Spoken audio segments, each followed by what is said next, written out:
Can y'all hear us all right? We Mm-hmm. can.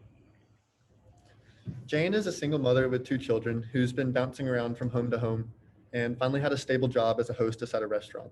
When the pandemic hit, her restaurant closed and she was put out for work. She couldn't pay her rent and she was evicted.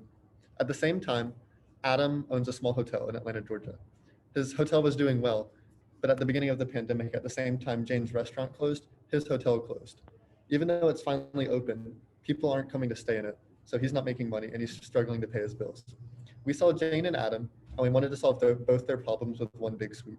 We came up with Naya Communities, which is our solution to use abandoned hotel buildings to make mass affordable apartments. This is very similar to a style of housing popular in the 50s known as SROs. An SRO is a single room occupancy, similar to the size of a tiny house or a hotel room, which makes hotels perfect for making lots of SROs. So 30 to 40 million people are going through something similar that Jane is, they have been evicted due to the pandemic. And so they're currently struggling to find affordable housing in a desirable area that has access to education, job opportunities, transportation. And just like Adam, 2/3 of the hotels are expected or already have gone out of business or temporarily closed due to the pandemic. So we wanted to focus our design to offer affordable housing to the 11 million people that are being rent burdened. And Jane is one of these people who is rent burdened, meaning they spend over 30% of their income towards housing. And so both of these problems can have the same solution, which is how we repurpose the unused space of hotels. So our name is Naya Communities, and Naya in Hindu means new.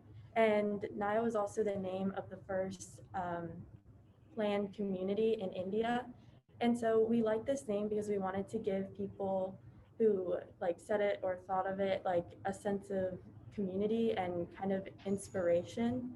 So our overall goal is to not only provide low-income families with affordable housing, but to also give them the opportunities to learn skills so that they can get a job that possibly pays better than minimum wage. And the reason we chose to repurpose hotels is because there are so many buildings and structures that are being unused. And by repurposing these structures, we'll save time and money. One other thing the pandemic interrupted was a sense of community in lots of places. This is very important for people's well-being, and we wanted to bring it back with our space. To do so, we would keep pre-existing amenities such as the pool and the gym where people already gather, as well as using conference space, which wouldn't be needed for its previous purpose, an extra lobby space to make offices for people working at home and rent out the small businesses to bring more work into the building.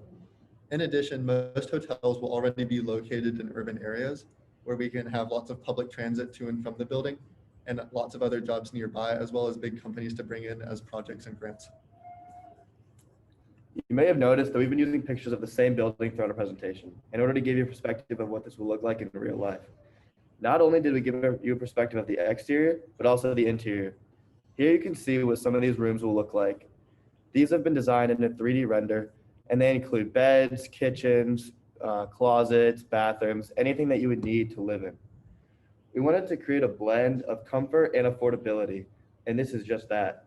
It is able to fit to a 330 square foot area, and it has everything that you would need to live in. There will also be double rooms with a door connecting them so that a whole family could live in them. As we've been showing you this, we hope you realize that this presentation is not the solution. It is the guide to the solution. This website would help navigate people to our building and help them find a sense of community and a new home. We would love your questions and feedback, and we would love for you to navigate through the website on your own with the link provided.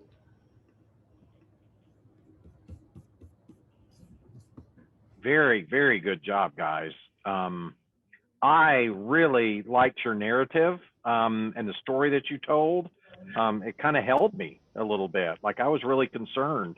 We had a little bit of audio mess up, but can you start over? I'm sorry. Yeah, no, I was just saying that I really liked your narrative, the stories that you told. It really held me, and I was connected and concerned. You answered two of my questions before I could ask them. So I wanted to know what Naya stood for because the words have meanings. But then I also like that you thought about what's next for these people that would be in these SROs and that you would be able to accommodate families, because I think that's the thing you would hope for is that they would build families and expand. I love the job connection. I love that you guys thought about that as well, about trying to help these people, get out of the situation that they're in. Tell me about the rooms that you designed. Did you pull those off of someplace, or did somebody build those?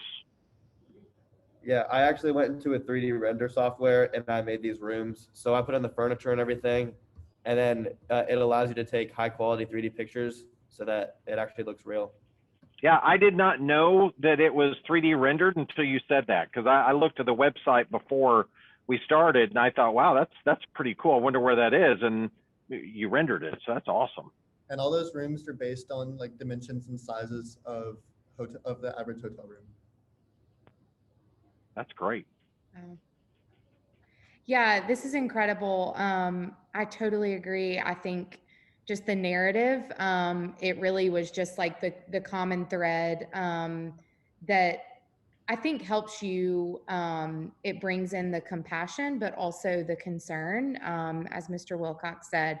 So very impressive and just really creative, guys. One question I had, and if this wasn't part of the research, that's totally okay. I think it's more just out of curiosity. How many, do we have an idea of the percentage of abandoned hotels in Atlanta or the US? Because it's such a new issue, we don't have specific information for a lot of large cities.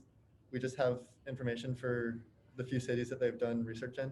We know that in Manhattan, where there's a very large tourist industry, in New York as a whole, they've had a lot of hotel closures, but they estimated that within all major cities with a tourism industry, the same exact thing would occur. And it's around like two-thirds of hotels that will either like temporarily shut down or permanently. And so if they're temporarily shutting down, they're not making any profit. So this is like an easy solution to like help them make profit. Awesome. Great job, guys. Awesome. Yeah, All right. incredible job. Good job.